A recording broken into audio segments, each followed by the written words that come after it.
Bonsoir à tous. Alors, il me revient le rôle d'ouvrir le bal ce soir. Bonsoir Monsieur Humbeek. Je fais partie de l'association de parents. Je suis là d'abord pour excuser Madame la directrice de l'école communale Lyon, Madame Van de Poncel, qui est souffrante et qui n'est pas là ce soir. Cette soirée est organisée par l'association de parents de l'école communale, mais aussi par Naturissimo, que vous avez rencontré là-haut. Alors, dans ce que je dois vous dire, je regarde un petit peu le déroulement de la soirée. Monsieur Humbeek va donc vous parler et après il y aura un temps de questions-réponses qui est prévu. Et je vous signale, comme vous l'avez peut-être vu, que différents livres de Monsieur Humbeek sont en vente derrière vous, ainsi que d'autres qui ont trait au sujet de ce soir. Voilà. Et pour ceux qui ne connaîtraient pas Monsieur Humbeek, c'est un psychopédagogue, directeur de recherche au sein du service des sciences de la famille de l'Université de Mons. Il travaille régulièrement sur le terrain, portant notamment dans les écoles des projets visant à réduire la violence dans les cours de récréation et dans les classes. Voilà, je vous cède la parole et je vous souhaite une bonne soirée. Voilà. Bonjour à tout le monde. Alors, juste pour savoir à qui j'ai affaire, qui ici est parent d'enfants? Oui. Qui est enseignant? Oui. Qui est parent et enseignant? Ok, très bien. Alors, probablement, vous n'êtes pas d'ailleurs des parents, hein, tous ceux qui se sont désignés comme étant des parents, vous êtes probablement ce qu'on appelle des hyper-parents, hein, et ça va avoir une incidence sur la manière dont on gère le rapport des enfants et des adolescents avec les écrans.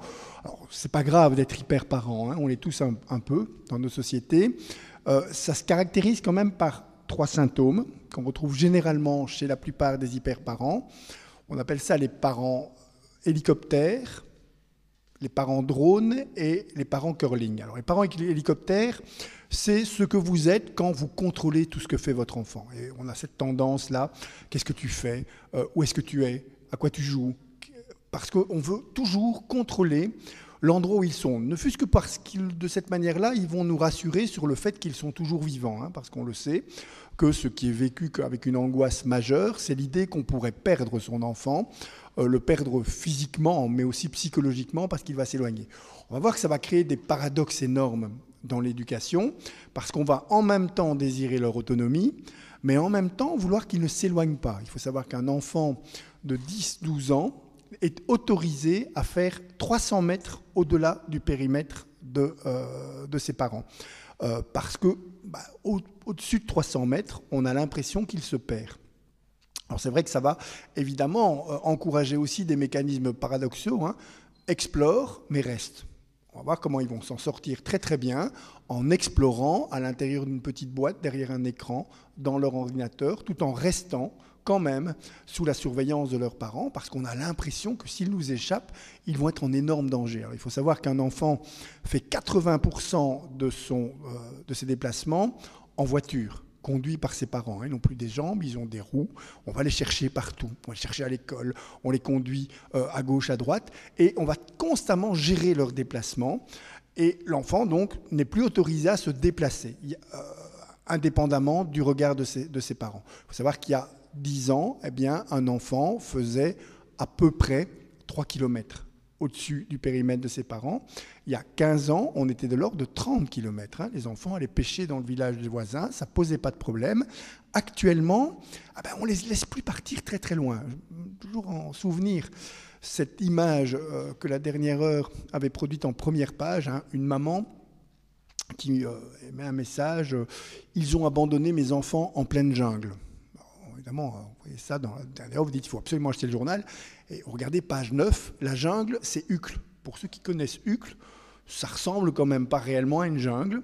Ce sont juste 2 enfants de 10-12 ans qui ont été déposés à 300 mètres au-delà de leur arrêt de bus. Et ces enfants étaient complètement perdus, complètement tétanisés par le fait qu'ils étaient juste amenés à faire 300 mètres par eux-mêmes. On le sait, ce mécanisme auquel les enfants vont s'adapter, hein, parce qu'ils vont aussi passer beaucoup d'énergie à nous rassurer par leur présence. Hein. Ils sont là. Et ils vont d'ailleurs utiliser une manière d'être présent tout en étant absent. Ça, c'est aussi ce que va leur permettre les écrans, une forme de dilution de soi à l'intérieur d'un espace dans lequel ils sont physiquement présents, mais psychologiquement absents. Ils répondent de cette manière-là à cette forme d'injonction paradoxale. C'est ça le mécanisme de ces parents hélicoptères que nous sommes tous un peu, parce que nous craignons que nos enfants, lorsqu'ils échappent à notre regard, se perdent complètement ou soient mis en danger. Ils vont devenir à ce moment-là le réceptacle de nos angoisses les plus fortes. Premier symptôme, qui n'est pas très grave, si vous êtes hyper parent, ne vous précipitez pas chez un psychologue pour vous soigner, ça ne sert à rien, il faut juste en être conscient et savoir effectivement que l'enfant va multiplier les mécanismes pour s'adapter à cette hyperparentalité.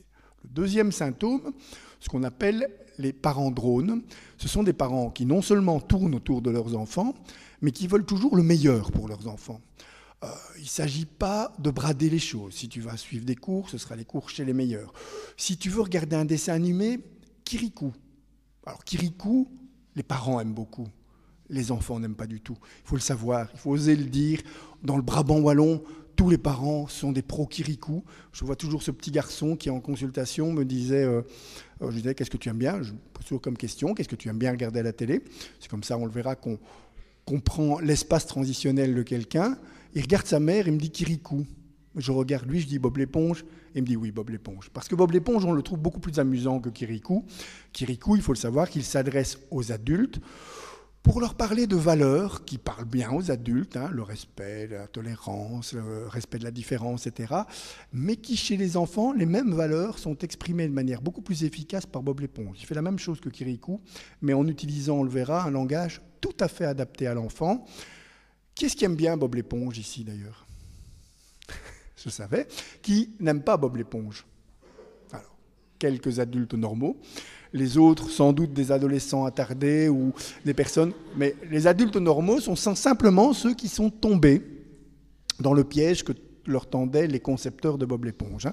Alors, vous allez sûrement me dire qu'il a un rire terriblement énervant, qu'il a une voix qui est agaçante au possible, et c'est vrai que vous regardez toutes les traductions, il est terriblement agaçant. On ne supporte pas sa voix, que ce soit en espagnol, en anglais, en français, dans toutes les langues. Le but et les dessins sont très... paraissent pas beaux, c'est très anguleux, ce n'est pas beau, et les histoires paraissent incohérentes. Vous avez une éponge qui vit dans la mer, dans un ananas, on ne comprend plus ce qui correspond à quoi, et on se dit c'est complètement fou, ça n'a aucun sens. Alors, le but du jeu, c'était que les adultes aient cette réaction-là pour les mettre à distance de l'écran, parce qu'il faut savoir effectivement que pour un enfant, rester devant l'écran, ça veut dire aussi avaler les pubs qui vont suivre. Et les concepteurs de Bob l'éponge se sont arrangés pour que les adultes s'éloignent des écrans, laissent l'enfant. L'enfant n'a pas de regard critique sur les publicités, il avale tout. Vous devez savoir que 60% de vos achats sont conditionnés par vos enfants actuellement. Même quand on achète une voiture qui plaît à l'enfant. Regardez les publicités, très souvent. Vous avez des enfants qui montrent quelle voiture il faut acheter à leurs parents. Et on est dans ces mécanismes. Et l'enfant, lui, ne fait pas la différence entre le dessin animé et les publicités. Il avale tout. C'est pour ça que les concepteurs de dessins animés ont tout intérêt à éloigner les parents qui, à ce moment-là, ne font pas leur travail de conscience critique auprès des publicités et laissent l'enfant se faire envahir par ces messages. Si vous regardez Bob l'éponge, et moi il m'arrive énormément de prescrire des Bob l'éponge, et parfois dans l'urgence, quitte à aller chercher une pharmacie de garde, il faut absolument que vous puissiez regarder un Bob l'éponge avec votre enfant très rapidement.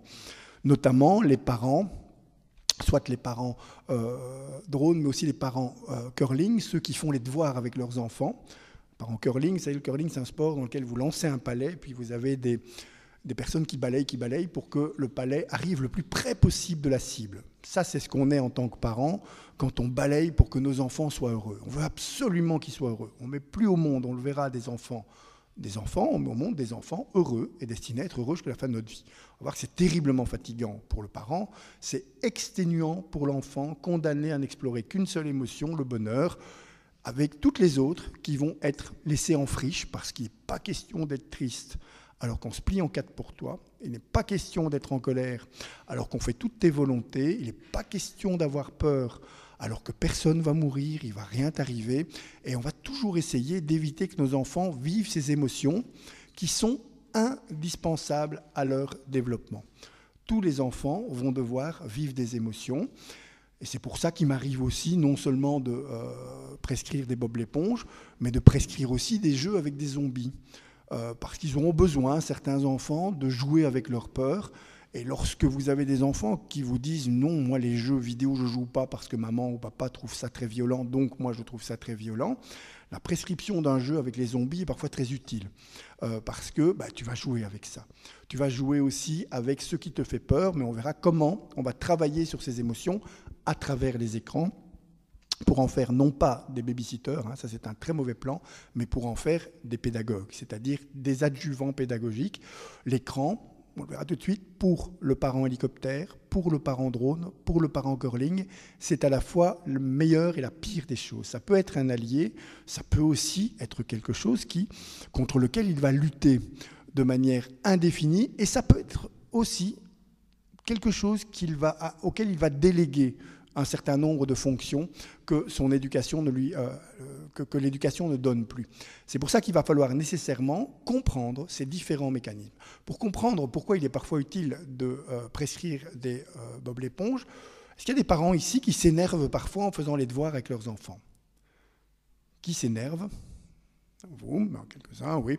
Alors vous êtes la plupart, ceux qui ne le disent pas, soit ils ne font pas les devoirs, soit ils l'ont fait il y a longtemps, mais la plupart des parents curling, parce qu'ils veulent absolument que leur enfant soit heureux, se mettent à faire les devoirs avec leurs enfants. Alors on le sait que ce n'est pas bon du tout pour l'enfant, parce que vous criez sur l'enfant, vous criez, et puis vous donnez des réponses en même temps, vous criez plein de questions les unes à la suite de l'autre, l'enfant ne réfléchit plus. Notre recherche qu'on a faite sur Charleroi il y a quelques années montrait juste que l'enfant arrêtait toute pensée. Il disait simplement « maman devient folle ». Il le sait. Et c'est donc un espace à part. Et il se mettait à souffrir quand papa s'y mettait aussi. Parce que les papas, vous savez, interviennent souvent secondairement dans les devoirs. 80% des devoirs sont faits par les mamans et les papas interviennent quand ça se passe mal en disant « laisse, je vais m'en occuper ». Et souvent, ils s'énervent 2 fois plus. Et là, l'enfant intègre « c'est à cause de moi que… ». Et il se retrouve effectivement dans des positions dans lesquelles l'enfant alors intègre qu'il est mauvais en mathématiques, qu'il est nul en mathématiques parce qu'il a le pouvoir de transformer les gens qu'il aime et les gens qui l'aiment en autre chose, c'est-à-dire en monstres éructants, en sorcières par exemple. Une question que je pose régulièrement, est-ce que vous pensez que les enfants ont peur des sorcières? Selon vous, oui. Pourquoi est-ce qu'ils ont peur des sorcières? Alors, parce qu'elles sont laides. Non, ça c'est une idée d'adulte. Les enfants n'ont absolument pas peur de la laideur. Si vous pensez ça, vous devez imaginer qu'un enfant dont la maman n'est pas terrible, et il y en a, va avoir peur de sa maman. Or, ce n'est pas le cas. Un enfant n'a absolument pas peur de la laideur. Un enfant, ce qui lui fait peur, c'est la transformation, la métamorphose. Si vous prenez une grosse voix et que vous restez dans cette grosse voix, si vous faites une grimace et que vous restez dans cette grimace, là, il va commencer à avoir peur. Si vous changez, il va se mettre à rire. Et le rire, c'est juste un soulagement par rapport à une émotion qui aurait pu être celle de la peur. La peur, c'est quand on est simplement dans cette idée de métamorphose. Cette maman si douce, avec sa voix mélodieuse, qui, dès qu'elle voit quelques chiffres, se met dans un état pas possible, devient un monstre éructant, tout rouge, qui crache, qui crie, qui hurle. Comment voulez-vous que l'enfant n'ait pas peur dans les apprentissages? Et la totalité des enfants qui sont en difficulté d'apprentissage sont des enfants qui ont peur d'apprendre, simplement parce qu'on va transformer le plaisir d'apprendre, qui est le capital avec lequel chaque enfant rentre à l'école, en peur de donner des bonnes réponses. Donc regardez les enfants en maternelle, ils ont tous le plaisir d'apprendre. Et si vous avez des gens forts en maths, il y en a ici des gens forts en maths. Des doués en mathématiques, qui? Allez-y, dénoncez-vous. Les forts en maths, voilà vous. Alors, vous êtes forts en maths, vous allez concevoir avec moi que les mathématiques, alors, ça donne du plaisir. C'est plutôt agréable, ça crée ce qu'on appelle des endorphines. Et pour le dire de manière un peu triviale, plus c'est dur, plus c'est bon. En mathématiques notamment. Et donc, vous aurez effectivement des espèces de... Le fameux Eureka d'Euclide, c'est quand même une bouffée orgasmatique. On le sait, orgasmique, c'est des endorphines qui se génèrent de manière absolument énorme. Et ça crée une sensation de plaisir. Il y a des mauvais en mathématiques ici. Certainement plus que de mauvais en maths que de bons en maths. Alors, vous avez décidé ça quand? Que vous étiez mauvaise en mathématiques? Oui. Voilà, par exemple. Et vous aviez quel âge?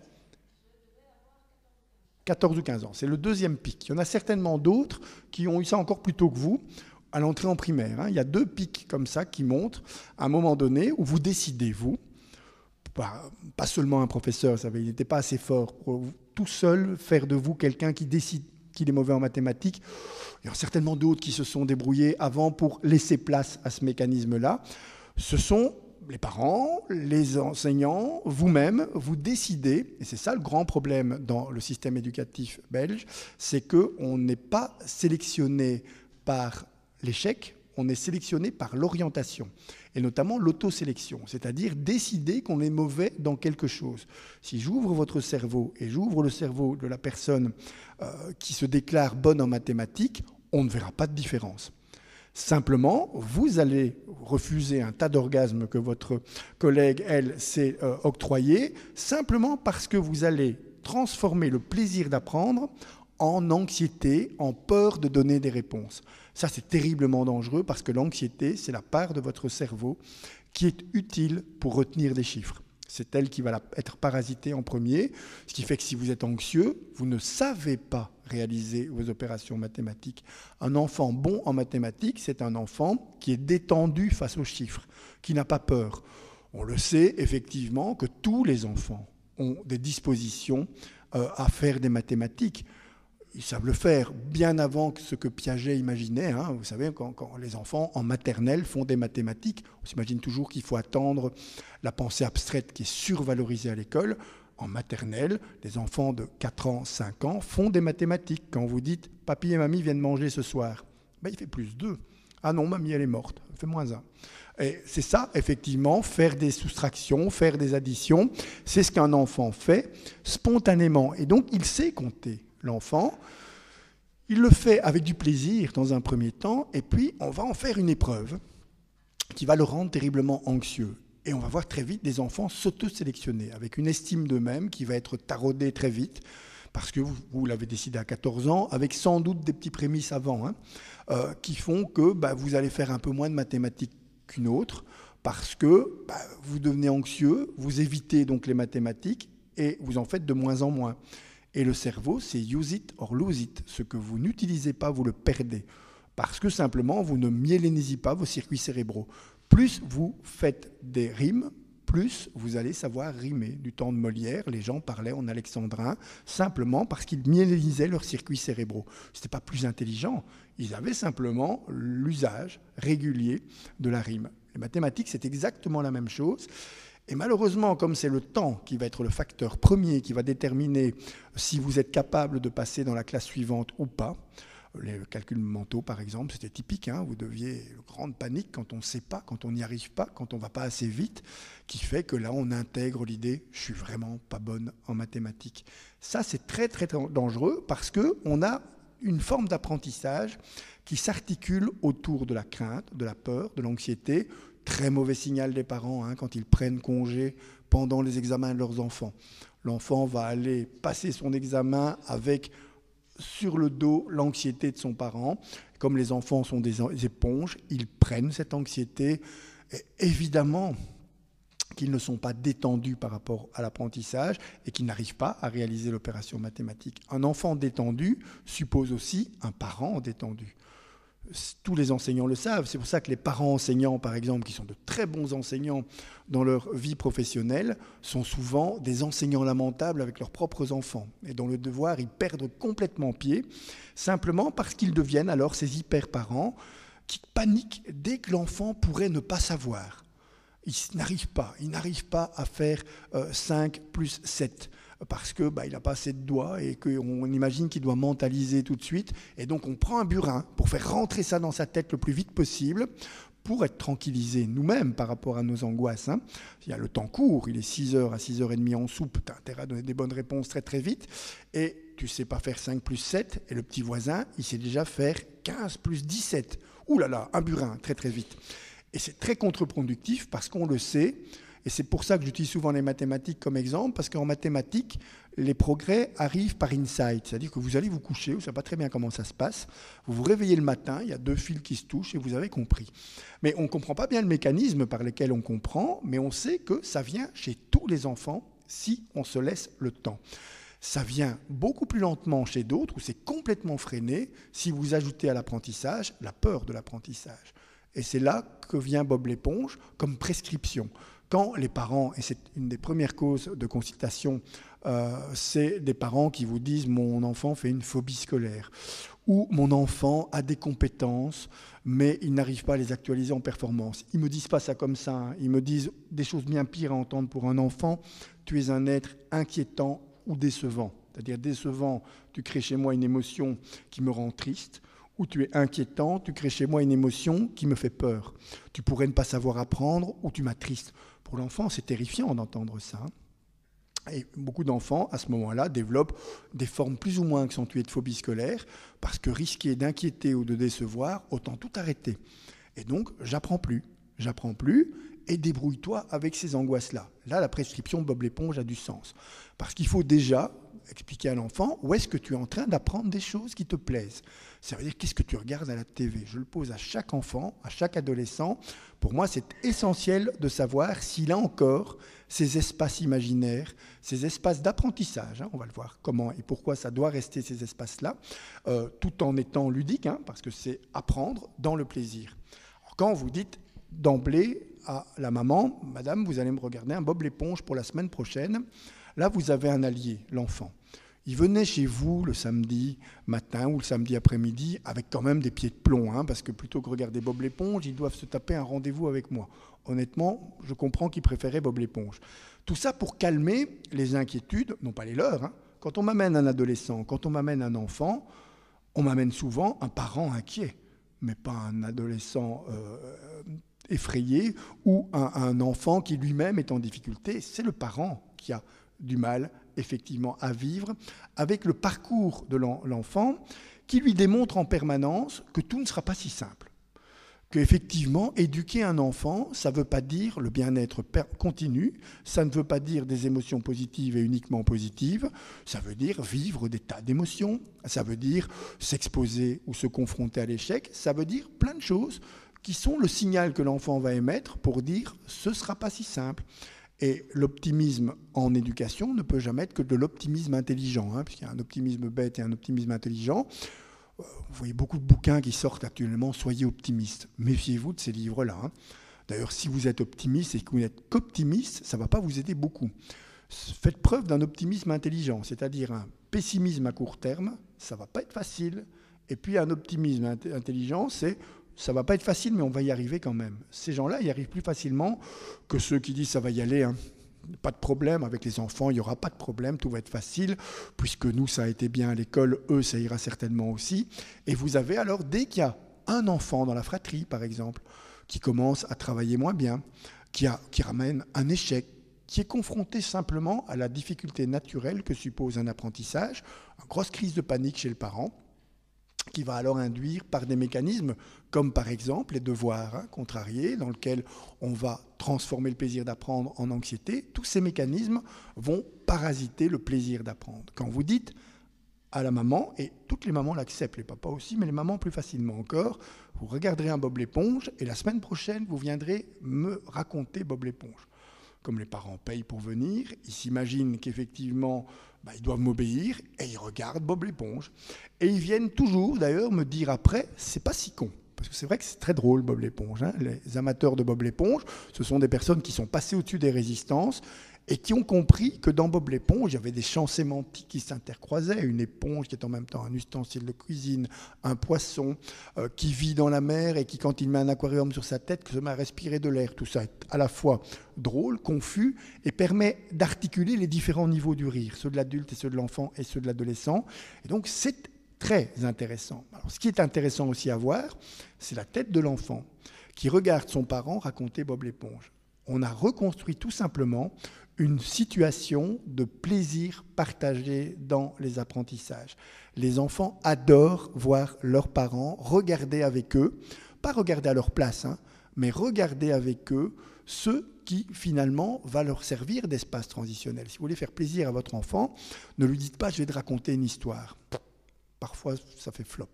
Parfois, ça marche, mais parfois, c'est un petit peu... ça répond pas aux attentes de l'enfant, dites-lui plutôt, je vais regarder un Bob l'éponge avec toi. Vous allez voir effectivement le plaisir qu'il a simplement d'être reconnu dans la mise en place d'un espace imaginaire partagé. Là, quand on veut comprendre ce que sont les écrans pour un enfant, pour un parent, il faut tout de suite se rendre compte de la différence entre l'irréel, l'imaginaire et le virtuel. Les parents mélangent les trois et font de tout ça un ensemble qui leur laisse penser que dès qu'on est face à un écran, on fait nécessairement la même chose et on fait appel nécessairement à la même chose. Le monde imaginaire, le monde irréel, ce qui n'existe pas du tout, et le monde virtuel, ce sont effectivement des choses très différentes qui passent par ce qui n'est jamais qu'un média, c'est-à-dire l'écran. L'écran, c'est un média, ça ne sert qu'à ça. Ce qui se fait à partir de ce média, c'est vous qui allez donner un sens à ce média ou pas. Alors, pour savoir aussi à qui j'ai affaire, qui est né ici après 1984 ? Ici, oui. Voilà. Alors, vous êtes ce qu'on appelle des digital natives. Vous êtes nés dans le digital. Vous êtes nés dedans. Pour vous, c'est un monde naturel. Vous n'avez pas dû l'apprendre. C'est une évidence. Qui est né après 84 ? Beaucoup plus. Hein. Alors, avant 84, voilà. Plus nombreux. Vous êtes comme moi, vous êtes des digital immigrants, c'est-à-dire vous avez immigré dans le monde digital. Ça fait l'objet d'un apprentissage plus ou moins bien réalisé, mais qui vous oblige en tout cas à ne pas considérer les choses comme complètement naturelles. Ce qui paraît naturel à l'adolescent, à l'enfant, ne le paraît pas du tout à son parent. S'il y avait des moins de 3 ans ici, c'est encore une autre génération, ce qu'on appelle la touch generation. Hein, ce sont des enfants qui pensent avec leurs doigts, hein, ce que Cérès appelle les petites poussettes. Et dans cette génération-là, si vous montrez à un enfant de moins de 3 ans un livre avec des images, il va commencer à faire ça. Pour lui, c'est un iPad qui ne fonctionne pas. Spontanément, il fait bouger les images. Et il ne comprend pas que l'image ne bouge pas. C'est une génération qui considère comme évident l'interactivité tactile. Mais les digital natives, eux, considèrent tout le monde, tout ce qui est virtuel, tout ce qui est irréel, tout ce qui est imaginaire et qui passe par l'écran, comme quelque chose de naturel. Et ils pensent souvent que leurs parents devraient penser comme eux. Parce que lorsque vous faites une enquête auprès d'adolescents, par exemple, et que vous dites « mais comment est-ce qu'on devrait faire maintenant pour vous aider dans le rapport à l'écran, pour vous aider ?» On va utiliser ce mot qui est le mot magique hein, lorsqu'on parle d'écran, qui est l'autorégulation. Comment vous aider à autoréguler ? Ils nous disent tous la même chose. Informer nos parents. Ils ne comprennent pas du tout à qui et à quoi on a affaire lorsqu'on est face à un écran. Certains, par exemple, éteignent les jeux alors qu'on n'a pas encore enregistré notre partie. Ils annulent donc tout ce qu'on a fait. Et pour un adolescent, c'est évidemment quelque chose de terriblement problématique qui montre qu'on est dans des univers différents. Alors, ce qu'on va devoir travailler ensemble avec l'enfant, avec l'adolescent, c'est ce rapport à des mondes différents dans lequel l'adolescent va parfois compenser ce qui se passe difficilement dans l'éducation actuelle. Par exemple, le fait que nos enfants ne sont plus amenés actuellement à éprouver des émotions et que celles qu'il va essayer d'éprouver sur l'écran vont être considérées non pas comme virtuelles par le parent. Le monde virtuel, c'est un monde réel. On va en parler beaucoup quand on parlera notamment du cyberharcèlement. Ça, c'est l'écran pour le pire. Lorsque des éléments réels prennent une force virtuelle. Le virtuel, c'est quelque chose de réel qui est hypertrophié dans un autre espace. Si vous êtes fort d'une force virtuelle, ça veut dire que vous avez une force qui ne se manifestera que dans certaines circonstances. Hulk, par exemple, c'est une force virtuelle. Il devient très fort, mais dans certaines circonstances, le super-héros, souvent, met en scène cette forme de force virtuelle. L'imaginaire, c'est un espace transitoire entre votre réalité intérieure, intrapsychique, et la réalité interpsychique. Et partager son imaginaire avec quelqu'un, c'est essentiel pour obtenir avec cette personne-là une relation de qualité. Si vous me dites que vous adorez un film et que vous dites « mais qu'est-ce que c'est con ce film-là », je vais très vite fermer la porte d'un imaginaire partagé et vous aurez d'ailleurs tendance à vous mettre à l'écart. C'est pour ça que quand je parle à des enfants, des adolescents, j'essaye toujours de créer des ponts qui sont des espaces transitionnels partagés, parce que c'est cette réalité intrapsychique qui devient alors une réalité interpersonnelle, parce qu'on est capable de parler de ce que l'on vit sur le plan, par exemple, culturel. C'est à ça que sert une culture. On n'aurait pas besoin de culture si on n'avait pas ce besoin de partager nos réalités internes avec d'autres personnes. L'irréel, c'est le jeu, par exemple, Super Mario. Ça, c'est de l'irréel. Aucun enfant ne risque de se prendre réellement pour Super Mario en bouffant des champignons et en s'imaginant qu'ils vont grandir. Aucun enfant, quel que soit son âge, ne s'imagine qu'il peut mourir 9 fois, qu'il va réapparaître. Tout ça, l'enfant perçoit très bien la tension entre réel et irréel, aucun problème. La tension entre imaginaire et réel, on va le voir, c'est déjà un tout petit peu plus problématique. Et la tension entre réel et virtuel, là, il faut réellement qu'il y ait tout un apprentissage qui soit réalisé, parce que c'est là que le rapport à l'écran va devenir le plus dangereux. Alors, les enfants vont utiliser évidemment les écrans aussi pour contrer ce qui se passe difficilement dans leur vie. Ça, les parents ne le comprennent pas. Les parents ont tendance à diaboliser complètement l'écran. C'est un petit film d'ailleurs qu'on avait tourné ici à l'université, où on montrait un enfant, et dont les 2 parents, le dimanche après-midi, disaient « on n'irait pas prendre un bol d'air ». Aller voir des salons, ça c'est typique, une activité de parents du dimanche après-midi. Et l'enfant dit « non, je préfère jouer avec mon jeu vidéo ». Alors qu'est-ce que vous en pensez? C'est bien, c'est pas bien? Généralement, les parents sont un peu mitigés, ils ont tendance à diaboliser le jeu vidéo en disant que ça casse la vie de famille, est toujours devant son écran, etc., etc. On a tourné un autre film où il y a 2 enfants qui disent, 2 parents qui disent à leur enfant « on n'irait pas prendre un bol d'air ». Et l'enfant répond « non, je préfère lire Les Misérables de Victor Hugo ». Là, je vous assure que le bol d'air devient beaucoup moins urgent et qu'il n'y a personne qui songe à diaboliser Victor Hugo. Simplement parce que Victor Hugo, je maîtrise les contenus, je sais ce qu'il y a dedans. Il faut quand même savoir qu'au XIXe siècle, les adolescents lisaient Victor Hugo sous la couverture parce que c'était considéré comme quelque chose de dangereux, parce que ça diluait leur imaginaire. Et donc, on a effectivement un manque de maîtrise chez l'adulte de ce qui se passe réellement sur l'écran. On ne sait pas vraiment à quoi il joue, on ne le comprend pas réellement, et on se retrouve alors à tout mettre dans le même sac. Le virtuel, l'irréel, l'imaginaire, ce qui nous semble de qualité, ce qui semble de moins grande qualité, tout ça est mis dans le même espace. Et l'enfant va devoir lutter contre un adulte qui va chercher non pas à prôner l'autorégulation, mais à réguler le rapport aux écrans. C'est la question qu'on me pose chaque fois. Combien de temps est-ce qu'il peut? Comme si c'était une affaire de temps. C'est 1 heure, 2 heures, 3 heures, 4 heures, on verra, c'est pas ça l'essentiel. L'essentiel, c'est la capacité de pouvoir réguler soi-même son rapport, par exemple, à l'imaginaire.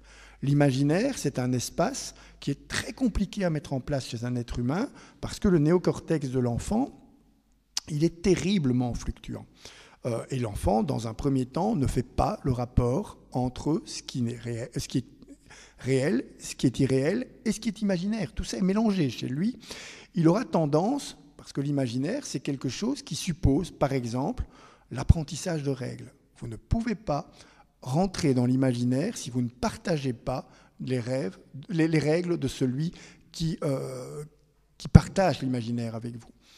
Vous ne pouvez pas non plus le faire tout le temps. Il y a ce qu'on appelle un principe de séparation. On doit pouvoir revenir au réel, et un principe aussi d'ancrage dans cette réalité qui fait qu'on revient dans ce réel et que ce réel n'a pas changé. Si vous avez l'impression, chaque fois que vous avez affaire à un espace imaginaire, que vous avez transformé votre réalité, que les règles, c'est vos règles à vous qui comptent, celles des autres ne comptent pas. Je prends un exemple d'ailleurs pour expliquer comment l'espace imaginaire fonctionne, les rêves éveillés. Si vous faites des rêves éveillés, qui fait des rêves éveillés ici ? À peu près tout le monde, hein, vous êtes juste un peu plus rapide que les autres, et vous avouez faire ces rêves éveillés qui sont les rêves compensatoires qu'on fait tous quand la vie réelle est un peu insuffisante. Alors, je vais vous parler par exemple d'un de mes rêves éveillés. Je rêve très souvent que je suis un grand joueur de foot. Je n'ai pas été très loin en football, mais j'aurais voulu être un grand joueur de foot, donc je gagne des Champions League dans ma tête en permanence, et toujours la même scène, hein. Je déborde et puis je marque un but à la dernière minute et je me tape une Champions League. Je fais ça régulièrement quand j'ai un peu de temps de cerveau disponible, hein, ce qu'on appelle des plages stochastiques. Est-ce que je suis fou ? Alors, vais pas vous laisser répondre, parce que je ne suis probablement pas dans la mesure où je le suis si, en sortant de ma voiture, je commence à signer des autographes. Et que j'essaye de persuader ma compagne qu'effectivement, j'ai gagné ces Champions League et que je veux qu'on les expose dans le salon. Ça, c'est le partage de règles.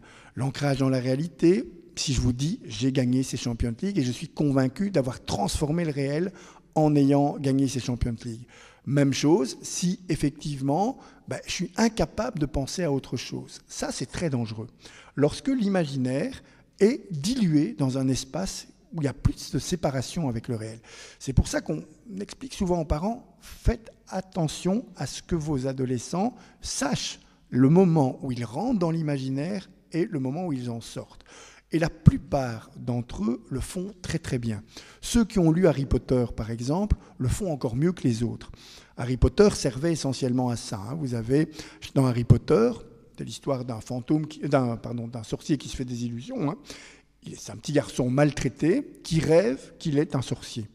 Alors, le côté génial de Rowling, c'est qu'elle a transformé les codes. La vie réelle d'Harry Potter est décrite comme complètement fantaisiste. Les Dursley, il n'y a personne qui y croit. La vie onirique d'Harry Potter, elle est décrite de manière hyper réaliste. Poudlard, ça semble réel. Les codes sont complètement inversés.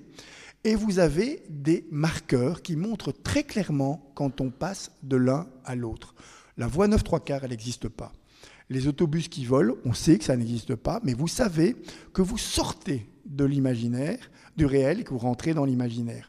Vous savez aussi que quand vous sortirez de l'imaginaire, quand Harry Potter cesse d'être un sorcier, il ne peut pas agir dans sa vie réelle avec ce qu'il aura appris à Poudlard. C'est ça, un espace imaginaire.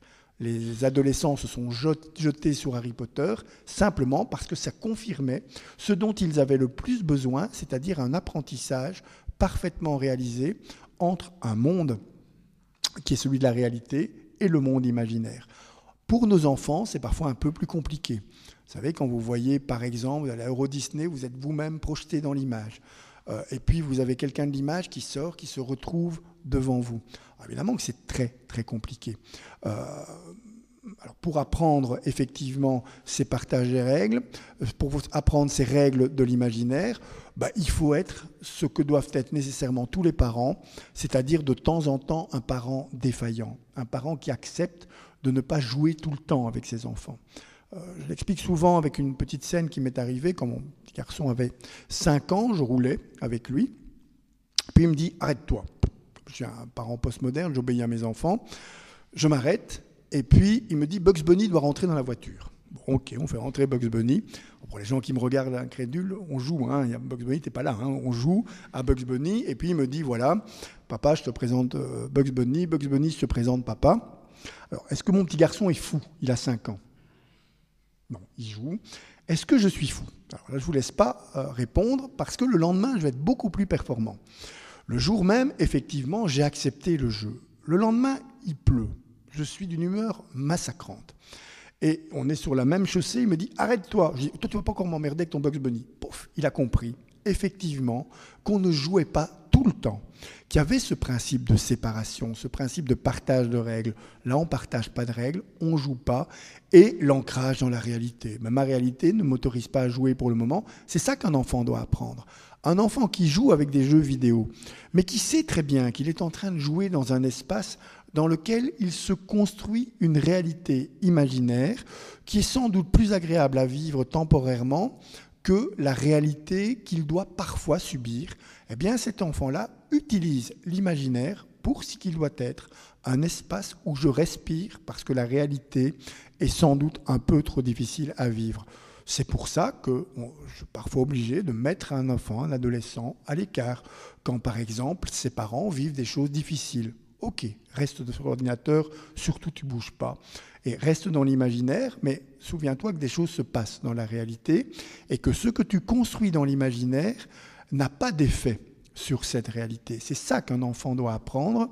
Un enfant qui joue à un jeu de rôle n'est pas en danger du tout s'il ne s'imagine pas que l'avatar qu'il est en train de construire, par exemple, est autre chose qu'un personnage qui l'aide à vivre avec le réel. Si c'est un personnage auquel il se confond, là ça devient plus dangereux, mais c'est rarissime. Et personnellement, je ne l'ai pas encore rencontré d'adolescents qui se confondaient avec leur avatar. Ils sont tout à fait capables de jouer avec. C'est ça, jouer avec un espace imaginaire, un espace dans lequel je vais compenser simplement les exigences de la réalité. Et c'est pour ça qu'il ne faut pas diaboliser les jeux vidéo. Je me souviens toujours de ce petit garçon que un papa m'avait amené parce que me dit il grossit trop. Il grossit parce qu'il n'arrête pas d'être devant des écrans et donc il prend du poids.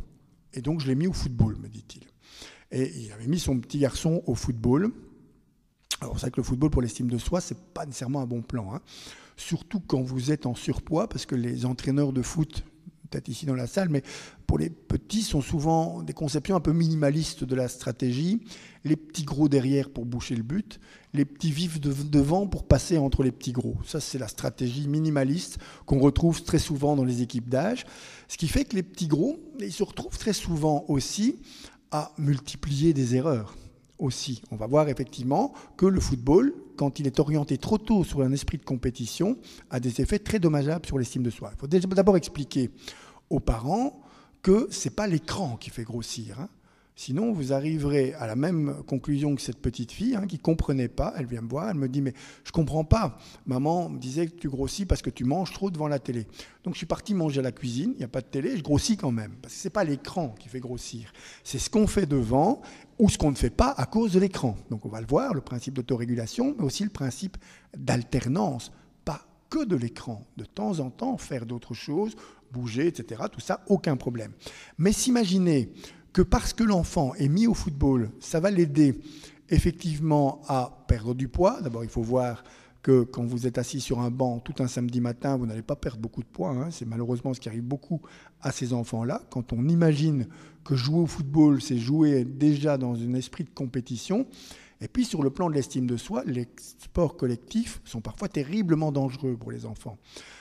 On l'a vu quand on avait mis des caméras le long d'un terrain de football pour voir un peu les réactions des parents. Alors que les parents, les hyper-parents notamment, deviennent fous le long des terrains de foot, ce n'était pas une surprise. Il y a deux espaces où ils deviennent fous. Un dont on a parlé tout à l'heure, l'école, notamment les devoirs. Un deuxième, le football, l'autre ascenseur social.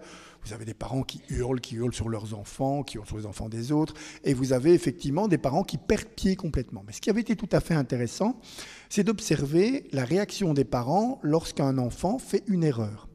Et le petit gros mis derrière, qui chote à côté du ballon, puis c'est un goal. Eh bien, on voit tout de suite le parent se désolidariser des autres parents.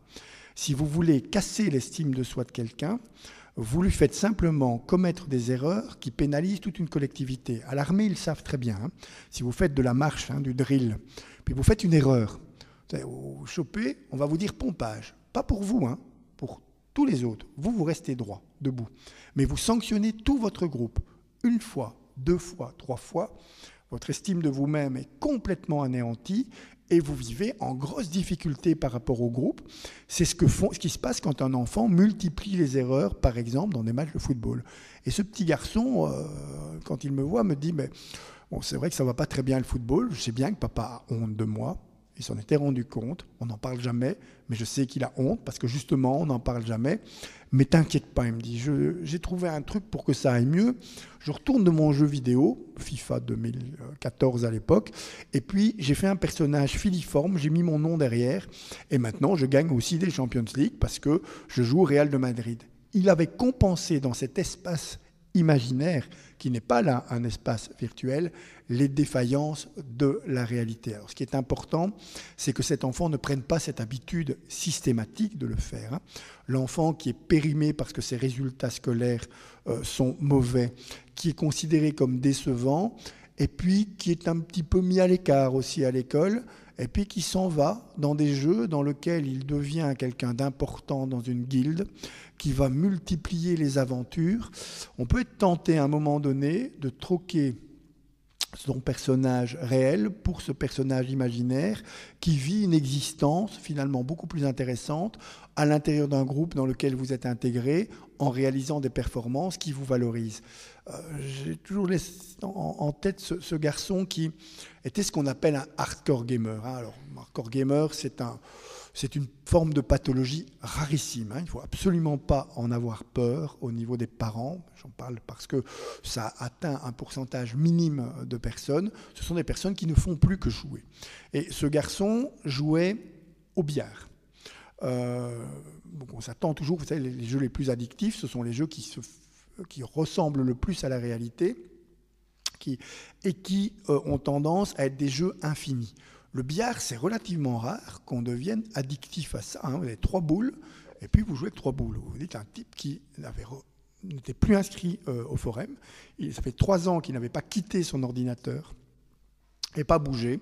Sa mère, un jour, avait pété les plombs et avait éteint le courant. Et suite à ça, la police avait dû débarquer parce qu'il avait piqué une crise pas possible.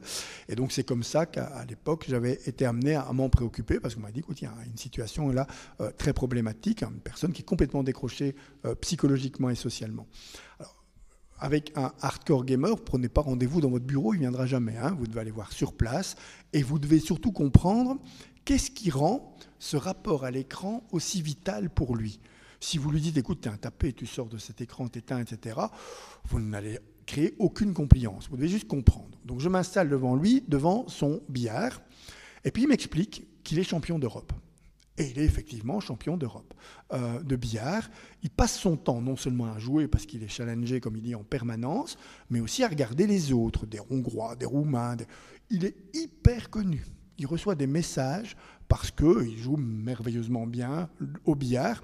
Lui-même dit, j'en ai marre, c'est vrai, c'est épouvantable, je voudrais en sortir.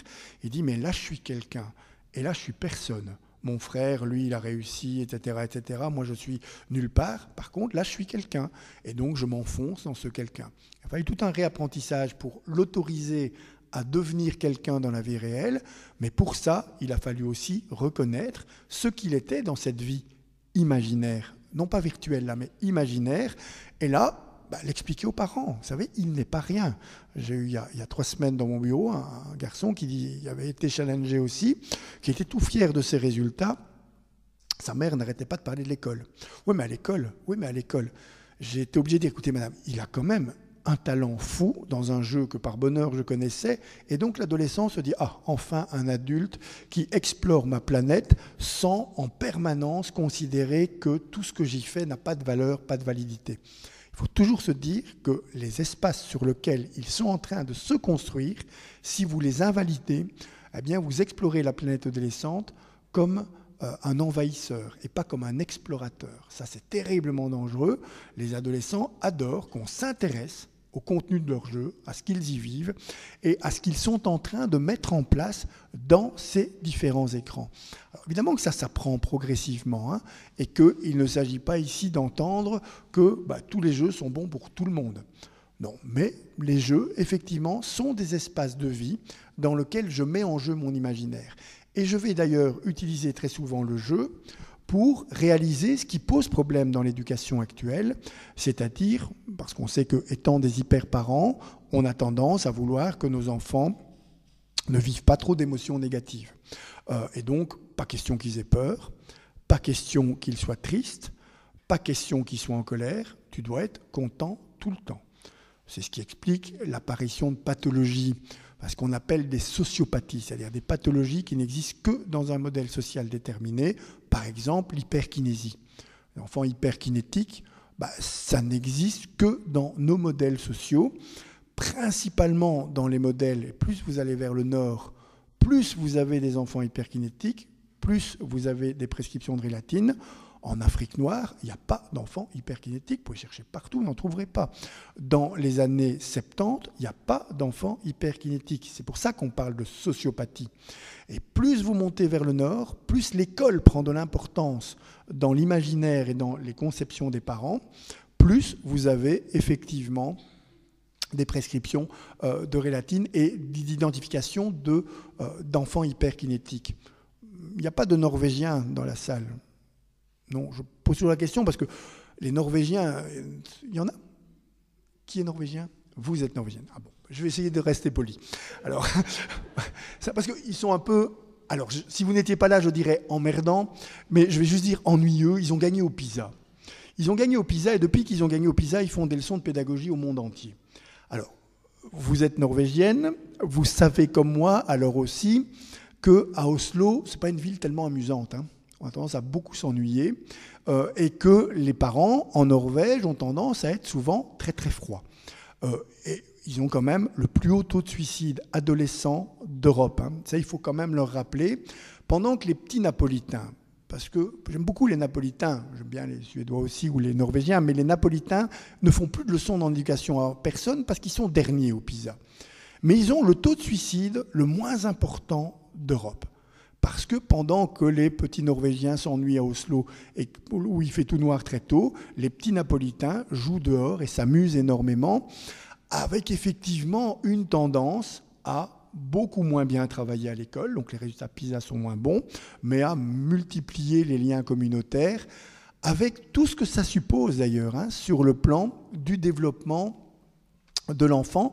Et aussi, on va constater à Oslo, 7 à 8 fois plus de prescriptions de Rélatine qu'en Italie, qu'à Naples, que dans le sud de l'Italie, simplement parce que l'adaptation scolaire dans les pays du Nord s'est vécue comme quelque chose de terriblement important.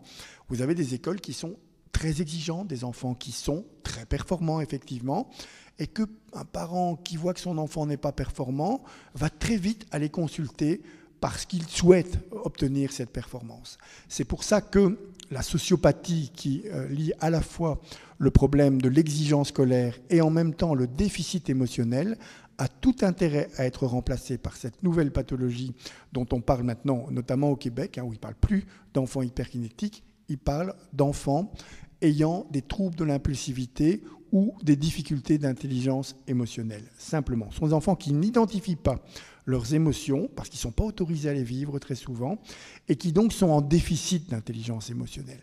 C'est ce qui guette beaucoup nos enfants quand on ne leur permet pas de vivre des émotions. Je prends une émotion, par exemple, la peur. Imaginez, votre enfant a peur des monstres qui sont dans le placard.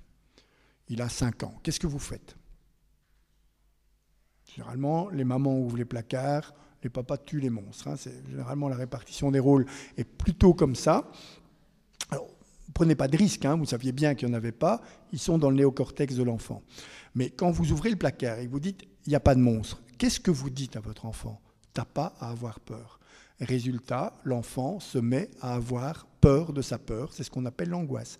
Un enfant qui dit « j'ai aucune raison d'avoir peur, mais quand même j'ai peur ». Là, vous avez peur de votre peur et vous devenez quelqu'un d'angoissé. Il faut que nos enfants puissent être autorisés à avoir peur. Je me souviens souvent de cette maman, c'était au forum allié, il y avait plein de monde, et puis elle lève son doigt à la fin, parce que question-réponse, et elle dit, voilà, j'ai un problème, mon petit garçon a 10 ans, et il a peur des dragons. Et toutes les nuits, il vient chercher mon mari, parce qu'il a décidé que mon mari était le seul tueur de dragons possible. Enfin, le mari était à côté, pas l'air très fringant comme tueur de dragons, mais le petit garçon allait chercher ce monsieur-là, qui, à un moment donné, décide qu'il en a marre de se lever et que le petit peut dormir au milieu d'eux. Alors, elle me pose là la question épouvantable quand on est devant un public important. Est-ce que c'est normal ? Il dort au milieu de nous. Vous imaginez si je lui dis oui, madame, c'est normal. Moi, je me liquéfie devant tout le monde. Il a 10 ans, dormir entre papa et maman, c'est pas très bon. Si je lui dis non, madame, c'est pas normal, c'est elle que je massacre devant tout le monde. Donc, je ne peux faire que ce qu'on fait toujours en pédagogie. On répond pas aux questions, on pose une autre question. Et la seule question que je peux poser à cette maman, c'est en quoi est-ce que la peur de votre enfant vous empêche à ce point de dormir ? Bien sûr qu'il a peur. C'est indispensable de se connaître en ayant peur. C'est à ça que servent simplement les thrillers que les adolescents vont regarder avec beaucoup de plaisir. Se mettre dans des situations dans lesquelles on a peur. Vivre simplement l'idée que le danger existe et savoir qui on est face au danger. C'est ce qui explique les peurs enfantines. Si vous dites à votre enfant « t'as peur, tu as le droit d'avoir peur ». Moi, j'ai pas peur parce que je pense que les monstres n'existent pas. Je vais mettre une petite veilleuse. Ça, c'est une manière de dire « je comprends que tu aies peur, je l'accepte », mais vous allez laisser l'enfant vivre avec sa peur. Souvenez-vous de vos peurs enfantines, vous avez vécu avec, vous êtes passé avec, elles ont été très utiles. C'est vrai pour toutes les émotions. Il faut aussi que nos enfants vivent des émotions comme la tristesse, La tristesse de perdre un amour, de perdre un être cher. Tout ça, ce sont des émotions qui sont nécessaires et qui doivent être vécues. C'est pour ça qu'il faut effectivement... Quel est l'animal de compagnie pour vous le plus répandu actuellement dans les familles ? Non, on croit toujours que c'est les chiens et les chats, il y en a de moins en moins, parce que les chiens et les chats, on s'y attache. Il y en a 3 fois moins qu'il y a 5 ans. Par contre, vous avez 30 fois plus de poissons rouges. Parce que des poissons rouges, pour s'attacher à son poisson rouge, il faut quand même être un peu frappé. Hein. La plupart ne s'y attachent pas. Et surtout, votre poisson rouge, vous ne le prenez pas dans vos bras. Sinon, il va mourir très très vite. Et donc, il n'y a pas de poils. Et donc, les mécanismes tactiles d'attachement ne se manifestent pas. Et en plus, vous pouvez le remplacer. Quand il est mort, vous dites, regarde, il n'est pas mort.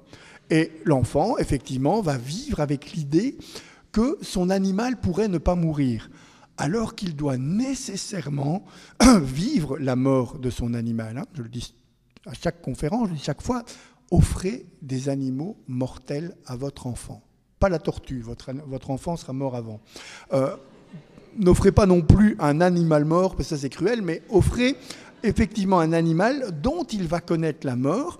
Ça va le rendre triste, oui, et alors c'est important qu'il vive cette tristesse et qu'il la transforme en chagrin. C'est la deuxième cause de consultation chez les psychologues actuellement, chez moi notamment, où on m'amène des adolescents, des adolescentes, plus souvent des adolescentes, qui ont des chagrins d'amour, par exemple. Alors, la maman vient avec sa fille et elle me dit, voilà, elle a un chagrin d'amour, elle va raconter, ça lui fera du bien, elle va vider son sac. Moi, je ne fais pas grand-chose, vous savez, je donne des mouchoirs, je sais faire que ça. Et elle pleure. Elle pleure, et puis la maman vient systématiquement, et elle me dit, alors, ça va mieux maintenant ? Non. D'abord, je ne lui ai pas rendu son petit ami, et deuxièmement, le fait de pleurer ne vous fait pas aller mieux. Le fait de raconter votre émotion ne vous fait pas non plus aller mieux. Quand vous racontez votre émotion, vous la revivez. Simplement, on a eu tendance dans la relation alors à transformer cette tristesse en chagrin. Et ce chagrin, on en fait une histoire qui va nous aider à vivre au-delà. Petit exercice d'ailleurs, je vous proposais de faire pour vous vérifier comment une émotion doit évoluer chez un être humain. Pensez à votre premier chagrin d'amour, sauf si c'est trop frais, parce que vous allez pleurer, on va avoir un mal de chien, mais allez-y, pensez pendant quelques secondes à votre premier chagrin d'amour. Allez-y. Alors, vous souriez. Vous souriez, pourtant à l'époque, vous n'avez sûrement pas souri, vous avez sûrement hurlé, vous avez pleuré, vous avez eu des tas d'émotions négatives, mais des années après, quand on revisite un chagrin d'amour, on sourit effectivement, parce qu'on y a puisé quelque chose d'important. Vous avez appris à vous connaître face à une émotion qui est la tristesse. Vous en avez fait un chagrin qui n'est pas devenu une peine, parce qu'un chagrin qui devient une peine, c'est un peu lourd à porter. Et ce chagrin vous a appris à aimer à nouveau, mieux, en vous connaissant mieux face à l'amour, c'est-à-dire à cette part de l'autre qu'on ne maîtrise pas. L'amour et la mort, c'est ce à quoi on doit nécessairement préparer nos enfants, parce que la mort, on ne maîtrise pas. Et qu'effectivement, que ça angoisse l'adulte, qui a tendance même à ne plus nommer la mort. Mamie est morte. Ça, c'est une phrase quand même très contenante, qu'un enfant doit pouvoir entendre.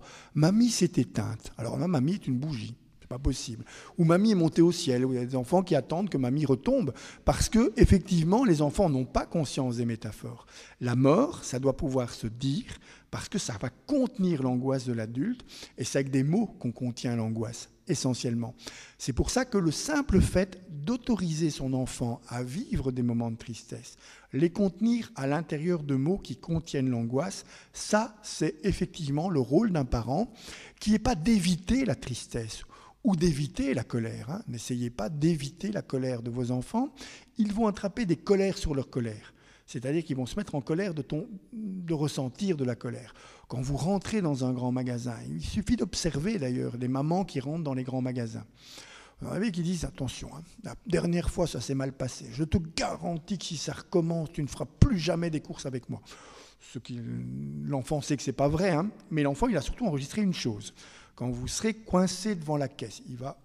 au moment où il y aura des bonbons, d'ailleurs, parce qu'ils savent très bien ce qu'ils font, et où la caissière qui n'a rien d'autre à faire, d'autre qu'évaluer votre parentalité, va vous regarder.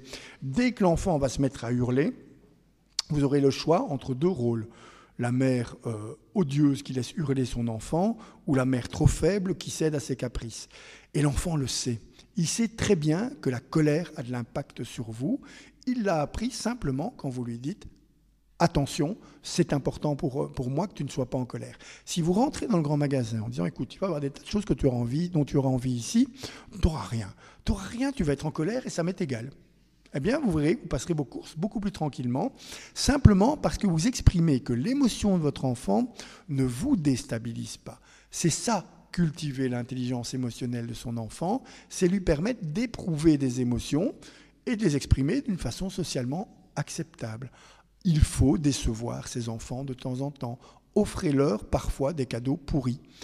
C'est beaucoup mieux un cadeau pourri que de l'argent. De l'argent, c'est « achète ce que tu veux ».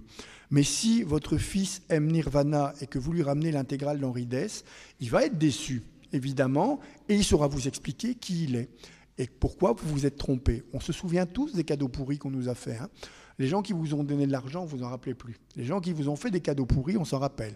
Ils ont fait l'effort de vous connaître, ils sont tombés à côté, et le signal de reconnaissance, effectivement, vous devrez le rendre le plus authentique possible. C'est pour ça qu'il ne faut pas renoncer à tout ça. Essayez, effectivement, de voir comment on connaît son enfant adolescent. C'est ce que je fais systématiquement quand je demande à l'adolescent « Qu'est-ce que tu regardes à la TV ? Qu'est-ce que tu aimes regarder ? Quels sont tes jeux vidéo ?» Et les parents, trop souvent, négligent cette question-là. Ils sont d'emblée dans « Combien d'heures tu peux jouer ? Combien de temps tu vas faire ? Qu'est-ce que tu vas ?» Et le signal, effectivement, que l'adolescent ou que l'enfant attend, c'est « Est-ce que tu me connais ? Est-ce que tu sais, est-ce que tu t'intéresses à moi ? Parce que je t'aime, mais je ne te comprends pas, ça tient très très bien la route.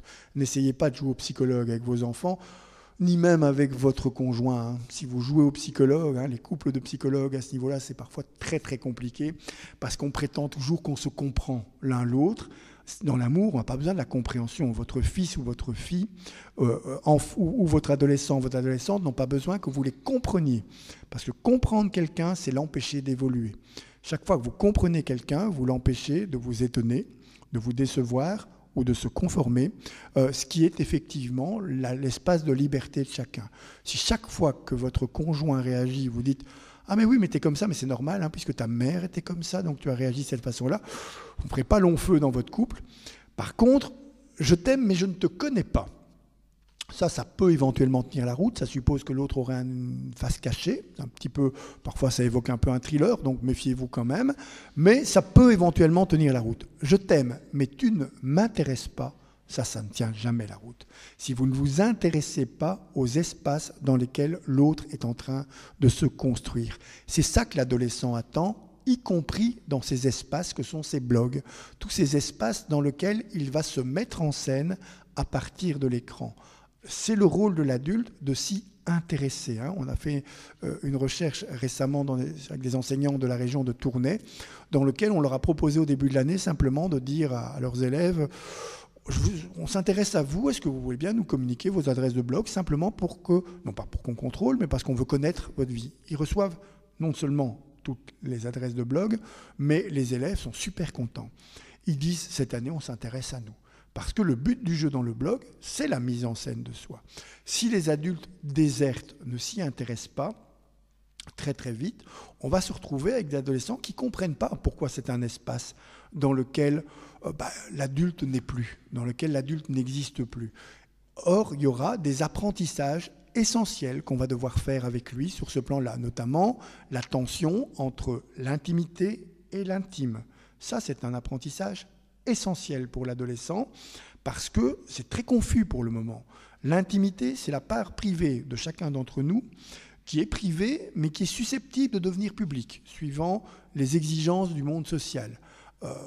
Si je veux regarder la maison de chacun d'entre vous, il me suffit d'avoir votre identité et je tape effectivement et j'aurai sans doute votre façade. Peut-être la photo de votre mari. J'aurai effectivement accès à une part de votre intimité parce que l'extimité est de plus en plus valorisée dans nos sociétés. Les hommes politiques doivent remettre leur déclaration de contribution et expliquer, c'est ce qu'on appelle l'extimité. Il y a 15 ans de ça, ce n'était pas envisageable. On est dans une logique de dévoilement de cette partie de la vie privée qui est amenée à devenir publique. L'intime, c'est tout autre chose. L'intime, c'est une partie de vous qui n'est absolument pas amenée à devenir publique. Vos fantasmes, ce n'est pas l'espace des blogs de mettre vos fantasmes en scène, et l'adolescent va devoir le comprendre très vite, la tension entre les deux. Mais pour ça, évidemment qu'il va falloir changer un certain nombre de choses dans notre éducation. Par exemple, quand on fait une photo d'un enfant, eh bien, on lui demande l'autorisation. Ça semble saugrenu, mais votre enfant a 5 ans, demandez-lui l'autorisation pour le prendre en photo. Imaginez, vous faites une photo de lui alors qu'il fait pipi, et vous montrez la photo à papy et mamie. Il devient tout rouge, papy et mamie trouvent ça très mignon, très cocasse et rigolent.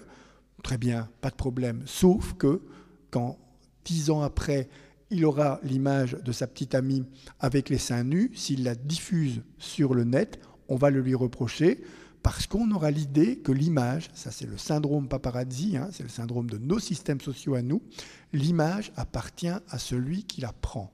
Vous prenez en photo de quelqu'un, vous pouvez le vendre. Il y a d'autres cultures où ça se passe tout à fait autrement. Et là, on a des apprentissages à faire par rapport à ces cultures-là qui nous disent que l'image appartient à celui qui est sur l'image. Et qu'effectivement, si vous voulez gérer, et on va envisager maintenant cette dernière partie de l'exposé dans lequel on va parler non plus de l'irréel, non plus de l'imaginaire, mais du virtuel. Si vous voulez gérer le rapport que les adolescents ont avec les mondes virtuels, il va falloir comprendre tous ces mécanismes-là. N'essayez pas de leur expliquer le droit à l'image si vous ne l'avez pas respecté chez eux très spontanément quand ils étaient enfants. L'espace, le Facebook par exemple, on n'est pas du tout dans un espace imaginaire, on n'est pas du tout dans un espace irréel, on est dans un espace virtuel. C'est cet espace-là qui va servir de creuset, par exemple, au cyberharcèlement. Alors, pour ne pas m'étendre trop longtemps sur ce qu'est le cyberharcèlement, je vais en quelques mots définir ce qu'est le harcèlement. Alors, imaginez, je vous bouscule toutes les 30 secondes. Est-ce que je suis un harceleur ? Vous me dites oui, non, je suis un emmerdeur, c'est tout. Je suis emmerdant, et au bout d'un moment, vous allez me dire, maintenant ça commence à bien faire. C'est à cause de ça d'ailleurs, de cette définition minimaliste du harcèlement qui est celle du monde juridique, qui suppose que la répétition d'un comportement nuisible, intentionnel ou plus ou moins intentionnel, serait du harcèlement, qu'on n'arrive pas à gérer juridiquement les problèmes du harcèlement, parce que la posture socio-pédagogique du harcèlement, cette définition-là, est beaucoup plus complexe.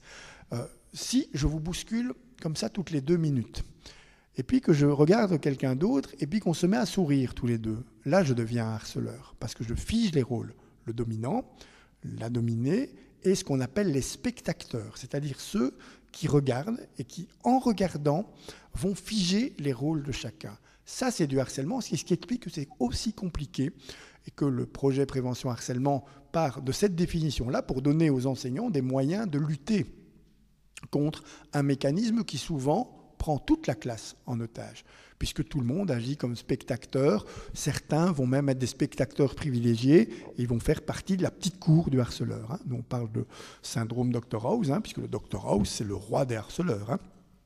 Il y en a qui aiment bien le Dr House ici. Oui, toujours les femmes, les hommes aussi, des hommes qui aiment lui ressembler, et des femmes qui le trouvent très séduisant. Oh, c'est un salaud, on est d'accord.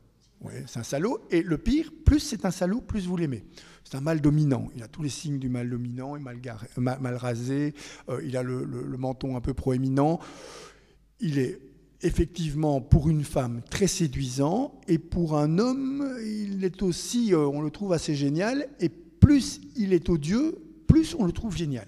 Alors imaginez une société qui va utiliser plein d'argent pour lutter contre le harcèlement, et qui fait du roi des harceleurs, parce que c'est un harceleur avec sa petite cour autour de lui, et vous, comme spectatrice notamment, mais plein d'autres, qui disent « il est trop génial, trop super », et on le trouve terriblement séduisant. Alors vous avez le droit d'aimer le Dr House, pas parce qu'il est humain, parce qu'il est divin, il est plus fort que la mort, et il fait ce que faisaient les dieux grecs avant lui, c'est-à-dire qu'il met dans un cadre divin ce qui pose problème sur le plan humain. Imaginez que 3 feuilletons de suite, son patient meurt, même vous l'aimerez plus. Il va devenir odieux, simplement. Mais là, il est Dieu. Il est plus fort que la mort. Et donc, on va le trouver génial. Malheureusement, des petits Dr House miniatures, il y en a tout plein. Énormément, des enfants qui, dans les cours de récréation ou ailleurs, cassent les autres, qu'on appelle nous des petits gontrants, souvent, hein, enfants de mieux plus favorisés, avec beaucoup de fluidité verbale, qui cassent des petits Brian, qui eux sont un peu moins capables verbalement et qui ont moins de charisme. Et puis la petite cour de Gontran, qui trouve effectivement que Gontran est génial et qui en rajoute 3 couches. Et toute la classe qui rit, qui sourit ou qui intensifie le mécanisme de harcèlement, parce que c'est très très dur de sortir d'une posture de harcèlement. C'est très difficile. Imaginez par exemple que je me mets à faire des blagues sur les blondes. Si je vous prends à témoin, je fais des blagues sur les blondes. Comme je suis un homme, je ne suis pas très courageux, je ne vais jamais les faire en face à face. Hein. Parce qu'au bout d'un moment, vous allez me dire qu'est-ce que vous êtes lourd, hein, stop, ou bien vous n'allez plus rire. Et moi, je vais me retrouver très mal à l'aise. Alors, comme je suis un homme, je ne suis pas courageux, je vais utiliser un autre homme. Aussi, chaque fois que je ferai une blague sur les blondes, on va se regarder, on va rire. Vous allez très vite être coupable 3 fois. Coupable d'être blonde, donc d'être supposé bête, et en plus de manquer d'humour. C'est comme ça, effectivement, qu'on arrive à maintenir des situations de harcèlement au nom, simplement, d'une posture qui fige les rôles de chacun par le nombre de spectateurs. Alors là, c'est là que le virtuel va devenir terriblement dangereux. Parce que Facebook, ça augmente de manière exponentielle le nombre de spectateurs très rapidement. Vous êtes humilié dans l'espace réel et vous êtes anéanti dans l'espace virtuel, c'est-à-dire qui donne simplement de la force à un phénomène réel. Facebook, c'est le problème de la classe, c'est le problème de l'école, parce que le phénomène réel se produit à l'école. Et tant qu'on ne donne pas aux enseignants des moyens de gérer ce qui se passe dans la classe, avec ce qu'on appelle, nous, les espaces de parole régulés, sur lesquels je ne vais pas m'étendre ici parce que ce serait trop long, mais dans lesquels on va simplement permettre, avec 5 règles, hein, une émotion se dit, ne se contredit pas, donc les enfants choisissent des émotions, et ils disent leurs émotions, et personne ne peut les contredire. Peur, colère, tristesse, joie, il y a 4 émotions, et on ne contredit pas l'émotion de l'enfant. C'est l'adulte qui donne la parole et qui le reprend exclusivement lui. Ça veut dire que, quand vous aurez parlé de votre émotion, vous serez autorisé à en parler de manière complète, et personne ne pourra vous interrompre. 3e règle, on ne nomme pas, on n'accuse pas, on ne juge pas. Le but du jeu, c'est pas de faire le procès du harceleur, le procès de la personne qui, par exemple, aurait diffusé une rumeur vous concernant sur Facebook. Le but du jeu, c'est d'éteindre un mécanisme. Et la 4e règle, qui suppose que l'enseignant ne trouve pas lui-même les solutions, mais demande au groupe qu'est-ce qu'on peut faire pour. Et là, on va voir quelque chose de se manifester de manière systématique. Plus l'empathie diminue individuellement, et les enfants harceleurs, les adolescents harceleurs, comme les adultes harceleurs, d'ailleurs, sont souvent des adolescents qui manquent d'empathie, qui ont un niveau d'empathie individuelle qui est diminué, l'empathie augmente collectivement. Parce que dans le groupe, vous aurez des enfants d'ailleurs qui ont peur aussi d'un jour être harcelés et qui vont donc proposer des solutions. C'est là qu'on a vu apparaître un phénomène systématique qu'on appelle le débuzz.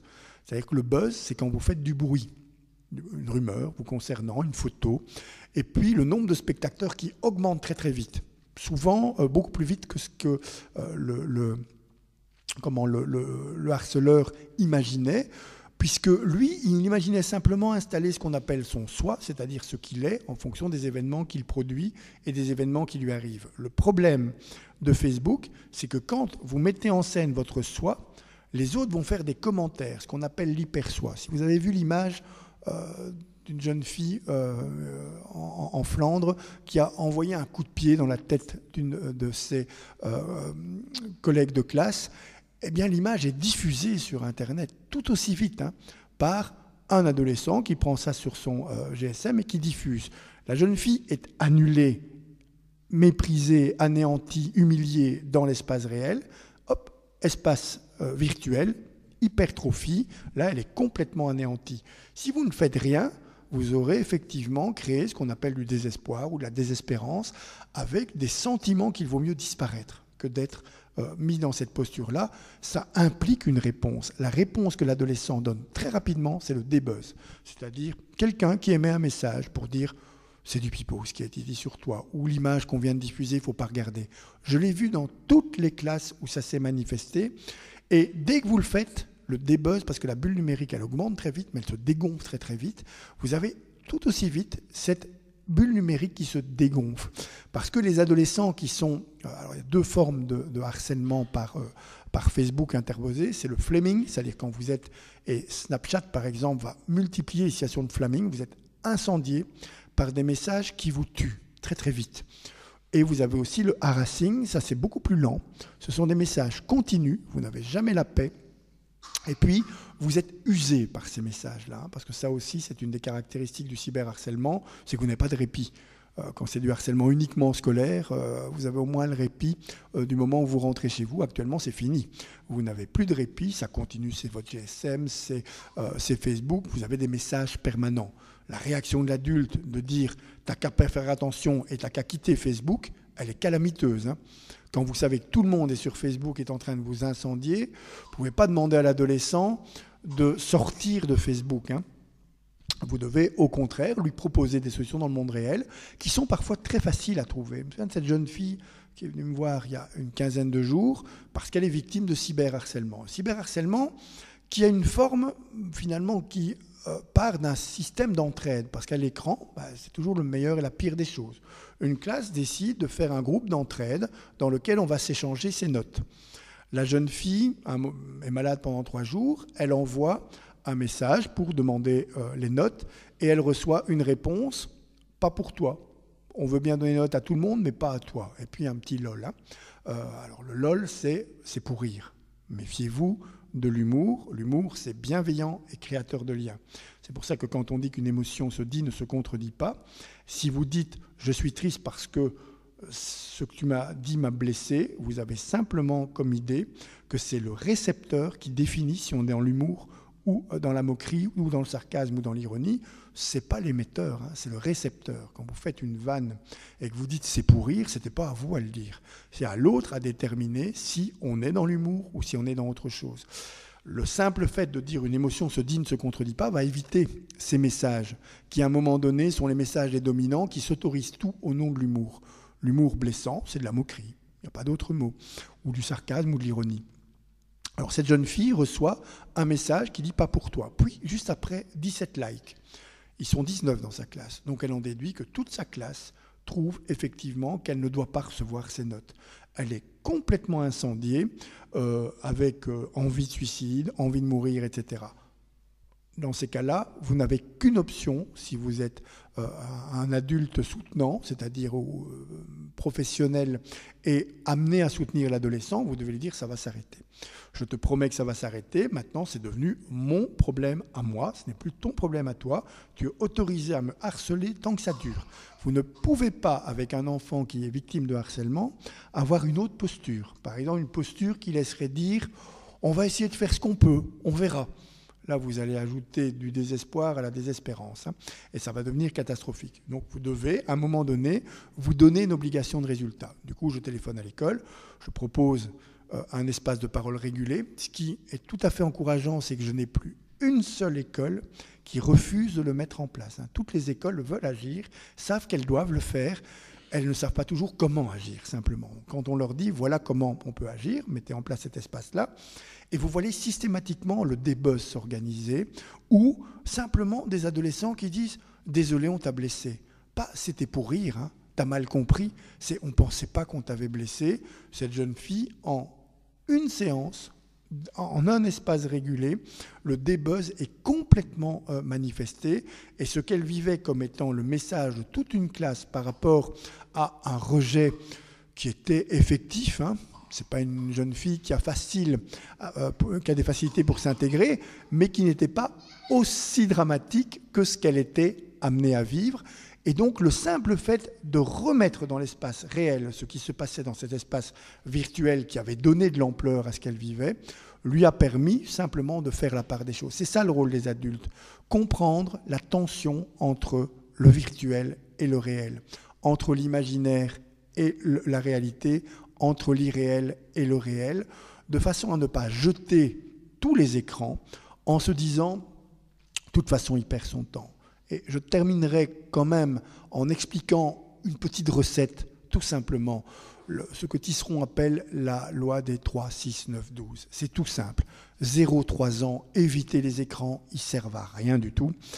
Les enfants ont besoin de développer leur intelligence sensorimotrice et l'écran ne répond pas à leurs demandes. Les écrans et les émissions pour bébés, oubliez, ça ne sert à rien, ça énerve les bébés plus qu'autre chose. Et toutes les recherches le montrent, ça n'a aucune incidence positive sur le développement cognitif de l'enfant. Donc c'est au mieux inutile, au pire nuisible. 3 ans, 6 ans, là on peut commencer. Les jeux interactifs, évitez quand même toujours, et ça c'est une règle qui est valable jusqu'à la fin, les ordinateurs dans les chambres. La confusion entre l'espace de travail, de repos et de loisirs, qui devient cette chambre d'enfants ou d'adolescents, qui va être un frein au mécanisme d'autorégulation, qui va être un frein aussi à l'alternance et à l'accompagnement. Et l'accompagnement, ce n'est pas le parent hélicoptère dont on a parlé au début, qui vient regarder ce que fait l'adolescent, c'est le parent qui s'y intéresse. Lorsque l'ordinateur est dans un espace dans lequel il y a du passage, on a plus facile à s'y intéresser. Tiens, tu joues à quoi ? Explique-moi un peu ton jeu, simplement parce que ça m'intéresse. Pas parce que je veux contrôler. Si vous demandez « explique-moi ton jeu », parce que s'il y a des zombies, tu joueras à un jeu où il n'y a pas de zombies, ça c'est un mauvais plan. Si l'enfant choisit un jeu où il y a des zombies, c'est qu'il a envie de se faire peur, c'est qu'il a envie de jouer avec des zombies. Et donc, laissez-le jouer. L'accompagnement, c'est l'intérêt porté pour ce que l'autre est en train de vivre. Et de temps en temps, pourquoi pas, regarder un film avec lui. Ça ne pose pas de problème. Si vous regardez La Nuit des Vampires ou La Nuit des Morts Vivants avec lui une fois pour voir un peu ce que c'est qu'un film de Romero, par exemple, c'est parfois très marrant à regarder. Et l'adolescent qui fait l'expérience simplement de regarder avec le parent va vivre un espace de reconnaissance identitaire. Et donc, juste 3-6 ans commencent les jeux. Ce n'est pas un problème. À partir de 6 ans, Internet, sur les mêmes mécanismes, accompagnement, autorégulation et le simple fait de pouvoir à un moment donné alterner, ne pas être que sur Internet. Et l'accompagnement est important aussi, parce qu'il faut quand même savoir qu'Internet, c'est un espace de savoir fondamental, terriblement intéressant. Et les immigrants digital doivent savoir qu'on est en train de réaliser quand même le vieux rêve de Teilhard de Chardin, parce que lui parlait de noosphère, une espèce d'espace dans lequel tout le monde pourrait venir puiser les connaissances. Alors Teilhard de Chardin n'avait jamais imaginé Internet, et s'il l'avait imaginé, je pense qu'il aurait mis des garde-fous. Parce que le problème d'Internet, c'est qu'un savoir qui est comme ça, accessible à tout le monde, c'est un savoir qui n'est pas hiérarchisé. Si vous tapez Mozart sur Internet, vous aurez d'abord une sonnerie de GSM. Parce que c'est ce qui est le plus... alors pour un adolescent, Mozart, c'est un concepteur de sonnerie pour GSM. Et c'est là le problème de la non-hiérarchisation des savoirs. L'anecdote qui prend le pas sur tout le reste. Le petit savoir clé sur porte, sur le véritable savoir qui doit s'installer, par exemple, à travers une ligne de temps. Mais ceci dit, qu'est-ce que c'est intéressant, les jeux vidéo, quand vous pouvez apprendre la Révolution française en allant, comme dans Assassin's Creed par exemple, en fréquentant Robespierre, en fréquentant Danton. C'est quand même beaucoup plus intéressant que d'ouvrir un livre et de regarder des pages dans lesquelles on nous montre un portrait de Danton. Assassin's Creed, ça permet de comprendre la Révolution française de l'intérieur. Évidemment, dans un espace ludique dans lequel on s'amuse. Méfiez-vous de ce qu'on appelle les serious games. J'étais avant-hier dans une conférence où une personne présentait ce qu'on appelle les serious games. Rien qu'en le présentant, il ennuyait tout le monde parce que les jeux, c'est pas fait pour être sérieux. Tous les jeux sont sérieux. Assassin's Creed, c'est très sérieux. C'est pas grave. La différence entre la gravité et le sérieux, c'est fondamental. Un jeu, c'est toujours sérieux. Et les adolescents qui jouent prennent leur jeu au sérieux. Et évidemment qu'il ne s'agit pas de leur présenter des jeux sérieux et des jeux qui ne le seraient pas, par exemple. Ça n'a pas beaucoup de sens. À partir de 12 ans, là, Facebook s'ouvre, mais même avant, déjà, il ne faut pas se faire d'illusions.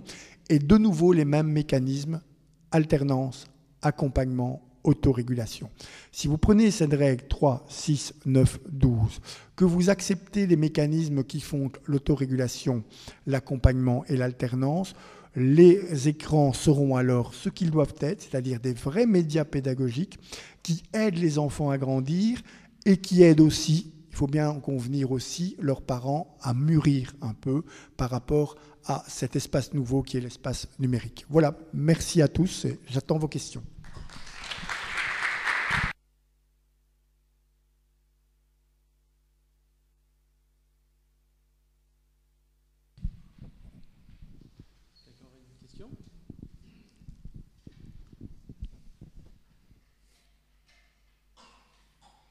Allô ?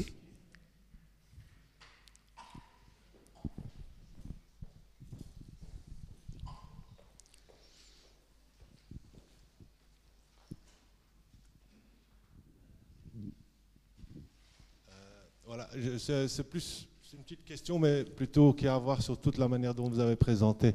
Quand vous dites que les enfants doivent apprendre leur peur ou la manière de s'autoréguler, je veux dire, je suppose que la plupart des parents veulent savoir comment ils peuvent apprendre ça. Alors, c'est plus qu'une question, parce que c'est une réflexion qui supposerait une toute autre conférence. C'est-à-dire que les parents font des apprentissages ou font réaliser à leurs enfants des apprentissages qu'on appelle des apprentissages implicites. On n'enseigne pas à nos enfants, hein, ça c'est le rôle de l'école. L'école enseigne des savoirs explicites. Les parents mettent leur enfant en situation d'apprendre de manière implicite. Ça suppose un tâtonnement, ça suppose des erreurs, ça suppose un questionnement. C'est toute la différence entre la famille dite postmoderne, c'est-à-dire celle qui correspond un peu aux Simpsons, pour ceux qui connaissent, et la famille moderne, celle qui correspond aux Ingalls, la petite maison dans la prairie. La petite maison dans la prairie, vous avez l'idée qu'on ne va pas éduquer des enfants, mais qu'on va les élever avec des valeurs strictes qu'on peut enseigner alors, hein, parce que, et vous aurez des manières de faire qui intègrent d'ailleurs une pédagogie beaucoup plus sombre, hein. On punit l'enfant, on le sanctionne, on le culpabilise, on lui fait vivre des loyautés invisibles, hein, puisque quand vous voyez un enfant comme Laura Ingalls par exemple, qui ment, qui triche, qui vole, c'est pas évident de mentir, de tricher, de voler quand on a un papa qui est parfait, comme Charles Ingalls, qui coupe du bois et qui résout tous les problèmes. Et c'est ça, l'éducation telle qu'elle était présentée aux parents lorsqu'il s'agissait d'élever des enfants. Actuellement, le modèle est plus le modèle des Simpsons. Et là, on ne trouve pas de solution, hein. D'ailleurs, la seule scène rituelle que vous avez dans les Simpsons, c'est les Simpsons qui se mettent sur un divan et qui regardent les Simpsons. C'est-à-dire des familles qui s'interrogent sur elles-mêmes. Et contrairement à la petite maison dans la prairie, à la fin de l'épisode, chaque épisode dans la petite maison dans la prairie est clos sur lui-même, hein. Charles Ingalls trouve une solution, il fait du violon, tout le monde danse autour de la table. Avec les Simpsons, vous avez, à la fin de l'épisode, vous trouvez un autre problème quand vous avez à peine résolu celui que vous avez, auquel vous avez été confronté. C'est ça une famille postmoderne. Ça veut dire que les psychologues, ces personnes qui aident, qui font ce qu'on appelle pompeusement du soutien à la parentalité, ne peuvent plus donner du conseil parce qu'on va simplement aider une famille à réfléchir sur ce qu'elle met en place pour réaliser ce que vous appelez des apprentissages. Et c'est pour ça que j'ai utilisé volontairement le mot apprentissage et pas le mot enseigner. On essaye de mettre nos enfants en situation d'apprendre. Ça demande évidemment beaucoup plus de finesse, beaucoup plus de questionnement, beaucoup plus d'autoréflexion, parce qu'on ne peut plus dire « je suis comme Charles Ingalls », un bon parent, puisque mes enfants sont bien élevés, ils ne mentent pas, ils ne trichent pas, ils ne volent pas. On va dire maintenant, j'essaye d'être le meilleur parent possible, je me trompe le moins souvent possible, et encore, plus je commets des erreurs, plus il est possible que mon enfant est en mesure à ce moment-là de grandir à l'intérieur de mes failles, à l'intérieur des moments où je me trompe. C'est pour ça que les parents ne doivent pas trop se mettre la pression. Hein. Vous savez, quand vous faites du soutien à la parentalité, vous vous rendez compte que dans 9 situations sur 10, ce que vous faites, c'est enlever la pression aux parents. Ces parents qui viennent, j'ai le souvenir de ce petit garçon, quand je raconte, j'ai du mal à raconter l'histoire parce que les gens pourraient avoir l'impression que c'était un peu magique. C'est un petit garçon qui, la maman me dit, il y a un problème, il a les doigts paralysés. On a fait des tas d'examens, on ne comprend pas pourquoi. Je dis, écoutez, amenez-le, hein, moi je veux bien voir un peu ce qui se passe. Ce petit garçon, c'est le petit garçon absolument parfait, enfin qui souhaite en tout cas être parfait, qui me dit, il joue du violon, mais il n'a absolument pas envie de devenir Rubinstein, je ne sais même pas qui c'est. Ce n'est pas du tout son modèle. Simplement, il intègre « je dois faire du violon ». Lorsque je lui parle de jeux vidéo, ce que je fais toujours, hein, à quoi tu joues? Rien. Il me sort Kirikou, lui, en regardant maman. Et il est constamment en train de me dire « je veux être l'enfant parfait d'une maman qui veut… » C'était la maman drone typique, hein, elle voulait le meilleur pour son enfant. Lorsque on commence à trouver une faille, lorsqu'il me dit « les zombies, j'aime bien, mais juste dans les livres ». Pas dans les vidéos, mais dans les livres, j'aime bien. Parce qu'un livre, c'est sacré, ça suppose l'effort de l'écriture. Ok, est-ce qu'il n'y a pas de… Et puis il sort quand même un jeu vidéo qui lui fait un peu plaisir, mais en regardant maman toujours, hein, parce que quand même il y a un peu de violence dedans. Là, pharmacie de garde, hein, vous allez acheter le jeu vidéo tout de suite, vous le faites jouer à ça, et le violon par exemple, et puis il me dit, bah non, je déteste le violon. Vous me croyez pas, ma compagne là pourra témoigner, l'enfant est sorti en bougeant les mains et il n'a plus de soucis de mobilité avec ses doigts. Il s'est juste autorisé, lui, à ne pas se conformer au modèle d'enfant parfait dans lequel sa maman l'avait enfermé. Et surtout, la maman est sortie en riant, simplement parce qu'elle s'autorisait, elle aussi, à ne pas essayer d'avoir un enfant parfait. Elle m'a juste dit, écoutez, il faudra absolument que j'amène mon mari, parce que lui est tétanisé par l'idée que notre enfant pourrait un jour avoir un échec scolaire. Et donc maintenant, il a fallu aussi enlever la pression parentale. Par rapport aux écrans, les parents doivent être attentifs, pas hyper vigilants et surtout s'enlever la pression. Beaucoup trop de parents viennent me voir en me demandant des recettes en termes d'heures. Il faut qu'ils jouent 1 heure, 2 heures, une demi-heure, 3/4 d'heure. Et puis ils se mettent une espèce de challenge qui fait finalement une espèce de bras de fer avec l'enfant. Alors, moi, j'essaie toujours d'avoir une affiliation avec l'enfant. Je dis, écoute, tes parents, il y a 2 trucs qu'ils veulent. Ils veulent ta santé et ils ont un baromètre qui est le résultat scolaire. Ça, ils ont vraiment besoin de ça, tous les parents ont besoin. C'est le thermomètre de l'enfant actuellement. Hein. Quand vous demandez à des parents comment va votre enfant, ils vous disent c'est bien, il a eu 8 sur 10. Je n'ai pas demandé combien il avait à l'école, je me demandais comment il allait, mais le point scolaire, c'est un peu comme sa température. Et donc, l'adolescent, l'enfant le sait. On lui dit, écoute, on va essayer de fixer ensemble une limite en dessous de laquelle tu ne peux pas descendre. Donne-moi une limite réaliste. Hein. L'enfant qui me dit je vais me faire des 9 partout, celui-là, je pense qu'il fait fausse route, parce que surtout que dans la deuxième partie, on va lui dire écoute, tu fixes une limite, on l'a négocié avec tes parents, au-dessus de cette limite, tu réussis à être au-dessus, l'écran n'est pas problématisé, on n'en parle même pas. En dessous, je ne peux rien te promettre. On va en discuter beaucoup, ça va se négocier, ça va se discuter en termes d'heures, etc., etc. Et donc, l'adolescent perçoit très vite qu'il a tout intérêt à s'autoréguler, donc à maintenir un niveau d'exigence scolaire qui lui permet d'avoir un rapport libéré à l'écran. Moi, je vois beaucoup d'enfants qui jouent à l'écran et puis qui ont peur, qui perdent leur plaisir même de jouer, parce qu'ils ont peur que le parent arrive et ils sont dans un état finalement d'anxiété par rapport à leur jeu et ils jouent alors à ce moment-là beaucoup trop longtemps parce qu'ils utilisent des espaces, ils se lèvent la nuit pour jouer, etc. Le parent qui va dire « moi je veux juste que tu réussisses à l'école, voilà les points que j'attends ». Il vaut beaucoup mieux des exigences explicites que des exigences implicites.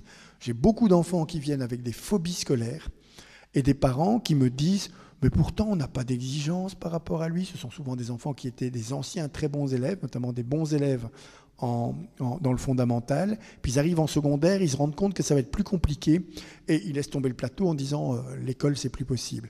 Et les parents me disent mais on n'a pas d'exigence, s'il a 7, 8, allez 9, on sera content et l'exigence elle est là, mais elle est tue. Je préfère qu'on le dise clairement, vous attendez combien ?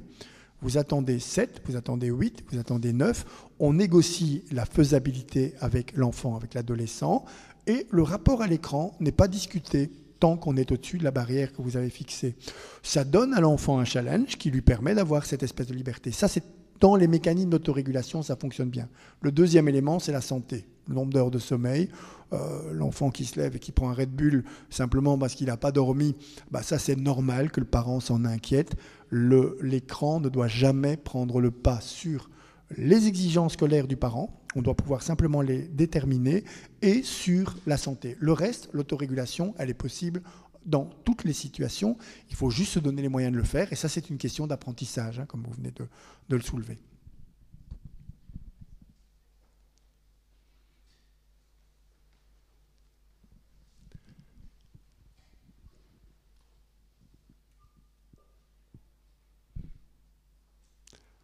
Voilà, pour les personnes qui auraient d'autres questions, parce que je sais que les questions, c'est toujours un peu compliqué, je laisse toujours mon adresse mail, donc je vais vous la livrer maintenant. Donc c'est bruno.humbeek, donc HUMB2ECK, @live, donc live.be. N'hésitez pas pour toutes les questions ou les remarques, quoi que ce soit, je réponds systématiquement. Voilà, merci à tout le monde et à une prochaine fois.